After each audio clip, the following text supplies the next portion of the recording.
26 जनवरी 1992 ये भारत के इतिहास में वो ऐतिहासिक दिन था जब जम्मू कश्मीर में आतंकवाद ने हाथ खड़े कर दिए थे।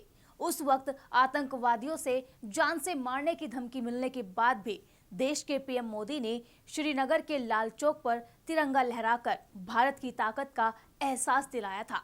जब भारत पाकिस्तान के बीच लड़ाई हुई थी और भारत ने पाकिस्तान को अपनी असली ताकत की झलक दिखाई थी, उस वक्त देश के पीएम मोदी ने अपने भाषण में वो शब्द कहे जिन्हें सुनने के बाद देश का हर नागरिक हैरान हो गया था। अब चंद घंटे बाकी हैं, लाल चौक में फैसला हो जाएगा किसने अपनी मां का दूध पिया। आखिर कैसे पीएम मोदी ने अपोजिशन पार्टी के एक कार्यकर्ता होने के बावजूद भी जम्मू कश्मीर में आतंकवाद को मुंह तोड़ जवाब दिया था। उस साल टेंट में विराजित रामलला के सामने आखिरकार पीएम मोदी ने कौन सी प्रतिज्ञा ली थी, और जब पीएम मोदी अध्यात्म की तलाश में हिमालय के जंगलों में घूम रहे थे तब उन्हें कौन से गुरुजी मिले थे जिन्होंने उन्हें मंत्र दिया था। देश के पीएम नरेंद्र मोदी के जीवन से जुड़ी तमाम बड़ी बातें आज हम आपको इस कहानी के जरिए बताएंगे। दरअसल साल 1992 में जम्मू कश्मीर के अंदर आतंकवाद ने विकराल रूप धारण कर लिया था। उस वक्त आतंकवाद अपनी चरम सीमा पर था। तभी बीजेपी के वरिष्ठ नेता मुरली मनोहर जोशी ने इस बात का ऐलान किया था कि वो श्रीनगर के लाल चौक पर जाकर भारत का तिरंगा झंडा लहराएंगे, जिसके लिए उन्होंने कन्याकुमारी से कश्मीर तक के लिए एकता यात्रा भी निकाली थी।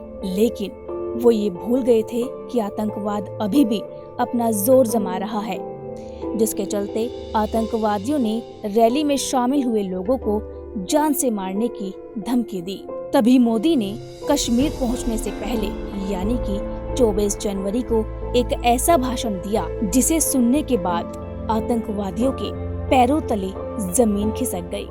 पीएम मोदी ने अपने भाषण में जो कहा उसे सुनकर आतंकवादी थर-थर कांप रहे थे। उन्होंने अपने भाषण में कहा था, हमारी यात्रा ने आतंकवादियों को परेशान कर दिया है और आतंकवादियों ने दीवारों पर लिखा हुआ है कि जिसने अपनी मां का दूध पिया है वो लाल चौक पर आकर तिरंगा झंडा लहराकर दिखाए। अगर वो जिंदा लौटता है तो आतंकवादियों की तरफ से उसे इनाम मिलेगा। अपने भाषण में पीएम मोदी ने आगे कहा, तो आतंकवादियों कान खोल कर सुन लो, 26 जनवरी यानी कि परसों आने में चंद घंटे बाकी है। अब लाल चौक पर ही इस बात का फैसला होगा कि किसने अपनी मां का दूध पिया है और किसने नहीं। इस भाषण को देने के बाद 26 जनवरी को नरेंद्र मोदी मुरली मनोहर जोशी के साथ लाल चौक पर जा पहुंचे और तिरंगे झंडे को पूरी शान से लहराते गए। ये कार्यक्रम लगभग 17 मिनट तक चला, जिसके दौरान नरेंद्र मोदी और देश के तमाम भक्तों पर आतंकवादियों ने पहले तो एक मिसाइल छोड़ी जो कि जमीन से कुछ ही दूरी पर जाकर गिरी। उसके बाद आतंकवादियों ने दहशत में आकर देशभक्तों पर 10 फीट के एरिया पर गोलियां चलाई। लेकिन मोदी और बाकी सब लोगों के हौसले इतने मजबूत थे कि ये सब फेल हो गया। मोदी ने देश के दुश्मनों को खुलेआम चुनौती देकर उन्हें औंधे मुंह गिराया था। लेकिन सवाल ये था कि नरेंद्र मोदी के अंदर देश के लिए इतना प्यार कहां से आया? ऐसा क्या हुआ था जो नरेंद्र मोदी देश के लिए कुछ भी करने के लिए तैयार थे? यहाँ तक कि उन्हें अपनी जान तक की कोई परवाह नहीं थी। देश के प्रधानमंत्री नरेंद्र मोदी आजाद भारत में जन्मे देश के पहले प्रधानमंत्री हैं, जिनका जन्म 17 सितंबर 1950 में गुजरात के वडनगर गांव में हुआ था। उनका जन्म एक गरीब परिवार में हुआ था और उनकी मां का नाम हीराबेन मोदी और पिता का नाम दामोदर दास मूलचंद मोदी था। नरेंद्र मोदी 6 भाई बहन थे, जिनमें वो तीसरे नंबर पर आते थे। मोदी कहते हैं कि वो बचपन में अपने पिताजी के साथ वडनगर रेलवे स्टेशन पर चाय की दुकान पर काम करते थे और अपने पिता की मदद किया करते थे। जब जब प्लेटफॉर्म पर ट्रेन आती थी तब तब नरेंद्र मोदी डिब्बों के अंदर जाकर चाय बेचते थे। देश के पीएम मोदी को पढ़ाई करने का कुछ खास शौक नहीं था। वो पढ़ाई में एवरेज थे, लेकिन उन्हें स्कूल में होने वाले नाटक और फिजिकल एक्टिविटीज में हिस्सा लेना काफी पसंद था। भले ही पीएम मोदी की जेब खाली थी, लेकिन उनका दिल देशभक्ति, हिम्मत और साहस से हमेशा भरा रहता था। मोदी बताते हैं, उनके स्कूल के पास ही एक झील हुआ करती थी, जहां जाकर वो अक्सर खेला करते थे। एक बार पीएम मोदी को वहां पर एक मगरमच्छ का बच्चा मिला, जिसे वो बड़ी बहादुरी के साथ हाथ में उठाकर घर पर ले आए। लेकिन वहां हीराबेन मोदी के समझाने पर मोदी ने उस मगरमच्छ को वापस झील के अंदर छोड़ दिया। खेलने कूदने के अलावा भी पीएम मोदी को इतिहास पढ़ने में काफी दिलचस्पी थी। वो अक्सर लाइब्रेरी में जाकर पुराने अखबार और इतिहास से जुड़ी किताबें पढ़ा करते थे। मोदी स्वामी विवेकानंद से काफी ज्यादा प्रभावित थे, जिसके चलते वो स्वामी विवेकानंद की सभी किताबें पढ़ते थे। महज 8 साल की उम्र में मोदी अपने हिंदी टीचर से प्रभावित होकर आरएसएस में भर्ती होने के लिए जिद करने लगे। बता दें, उनके हिंदी टीचर का नाम चंद्रकांत दावे था, जिनसे वो काफी ज्यादा प्रभावित हुए और उसके बाद उन्होंने आरएसएस ज्वाइन करने का फैसला किया। आरएसएस में जाकर उनकी मुलाकात एक ऐसे इंसान से हुई जिन्होंने उनसे झाड़ू से लेकर कपड़े धोने तक का काम करवाया, और उस व्यक्ति का नाम था लक्ष्मण राव इमामदार, जिन्हें लोग वकील साहब कहकर भी बुलाते थे। नरेंद्र मोदी को बचपन से ही साफ सुथरा रहने और अच्छे कपड़े पहनने का शौक था। वो कभी भी महंगे कपड़े नहीं खरीदते थे, बल्कि जो कपड़े उनके पास है या फिर जो वो खरीदते थे, उन्हें ही वो साफ सुथरा करके पहना करते थे। साफ सुथरा रहना मानो उनकी खूबी बन चुका था। उनका स्टाइल दूसरों के मुकाबले बचपन से ही काफी अलग रहा है। वो कभी अपने बाल बढ़ा लेते थे तो कभी दाढ़ी के साथ एक नया लुक लेकर सबके सामने आते थे। जब मोदी महज 12 वर्ष के थे, तभी उनके मन में देशभक्ति जाग गई। दरअसल सन 1992 में भारत और चीन के बीच भीषण युद्ध हुआ था।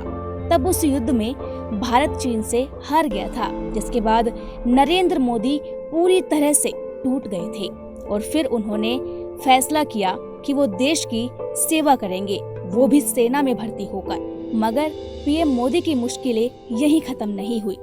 पीएम मोदी के पास पैसों की तंगी थी, जिसके चलते वो आर्मी स्कूल ज्वाइन नहीं कर पाए।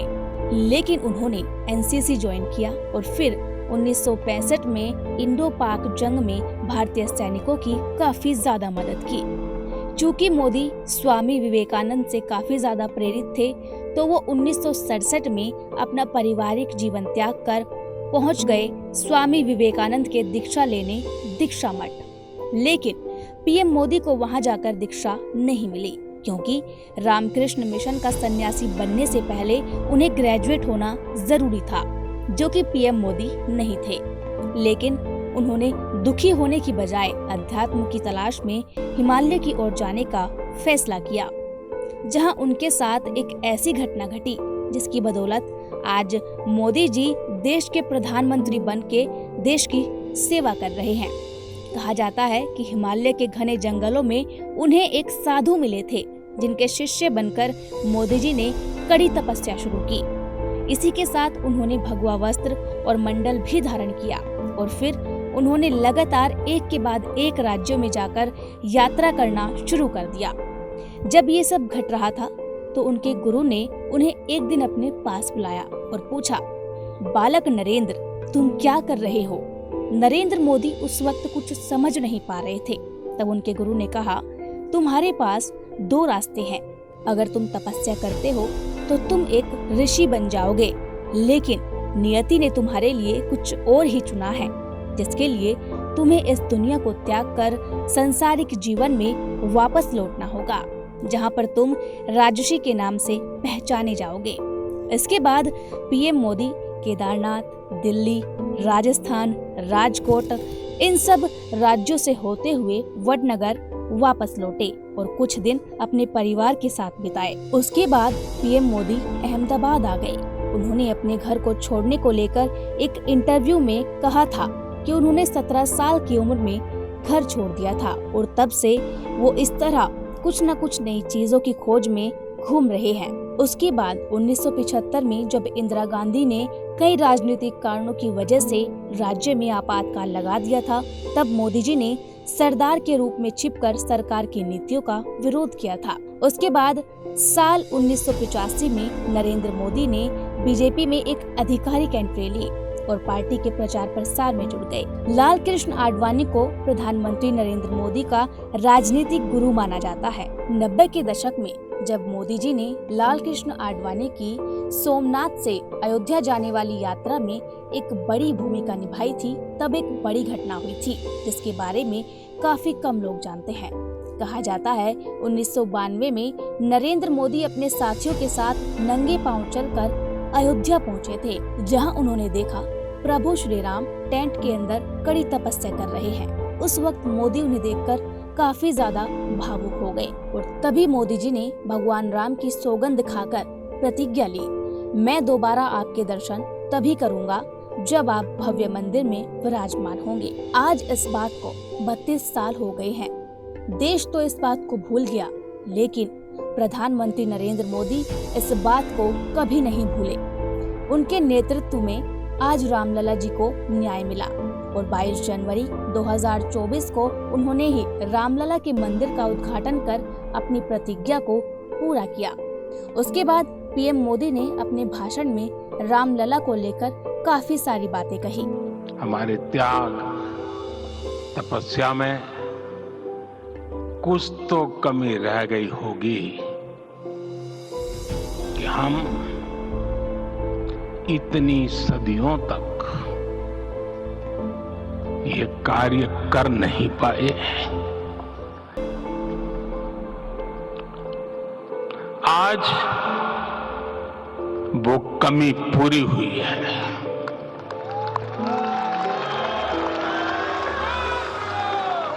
मुझे विश्वास है प्रभु राम आज हमें अवश्य क्षमा करेंगे। पीएम मोदी गुजराती में कविताएं लिखते थे, साथ ही उन्हें फोटोग्राफी का भी काफी शौक था। ये बात बहुत ही कम लोग जानते होंगे कि पीएम मोदी ने अमेरिका से पब्लिक रिलेशन का और फीमेल मैनेजमेंट का 3 महीने का कोर्स किया है। उनके पास भाई और एक बहन है। नरेंद्र मोदी की पत्नी का नाम जसोदाबेन मोदी है। कई लोगों का उनके वैवाहिक जीवन को लेकर ये कहना है कि उन्होंने 17 साल की उम्र में जसोदाबेन से शादी की और कुछ लोगों का कहना है कि 3 साल बाद वो साथ रहकर अलग हो गए। लेकिन जो लोग मोदी के बारे में लिखते हैं वो इस बात से बिल्कुल इनकार करते हैं। उनका ये कहना है कि जसोदाबेन मोदी नरेंद्र मोदी के साथ कभी रही ही नहीं, जबकि मोदी जी का मानना है कि शादीशुदा के मुकाबले एक अविवाहित व्यक्ति भ्रष्टाचार के खिलाफ ज्यादा जोरदार तरीके से लड़ सकता है, क्योंकि उन्हें अपनी पत्नी, परिवार और बाल बच्चों की कोई फिक्र नहीं होती। खैर, ये तो थी सुनी सुनाई बातें। इसके बाद 1992 में नरेंद्र मोदी ने एकता यात्रा की। इसके बाद वो गुजरात आ गए, जहां उन्होंने 1995 में बीजेपी के साथ एक पूर्ण बहुमत की सरकार बनाई। इसी के साथ केशुभाई को मुख्यमंत्री बनाया गया और नरेंद्र मोदी को पार्टी के सारे कामकाज देखने के लिए मुंबई भेज दिया गया। लेकिन 1998 में गुजरात में फिर से चुनाव हुए, बीजेपी की सत्ता में वापसी हुई, लेकिन इसी बीच केशुभाई की तबीयत काफी ज्यादा खराब रहने लगी थी। तब 26 जनवरी 2001 को आए भूकंप ने गुजरात को पूरी तरह से बर्बाद कर दिया था। तब तमाम लोग सरकार की तरफ से निराश हो चुके थे, लेकिन तभी केंद्र में एनडीए की सरकार हुआ करती थी और देश के प्रधानमंत्री थे अटल बिहारी वाजपेयी, जिन्होंने मोदी जी को बुलाकर कहा कि तुम्हें दिल्ली को छोड़कर गुजरात जाना होगा।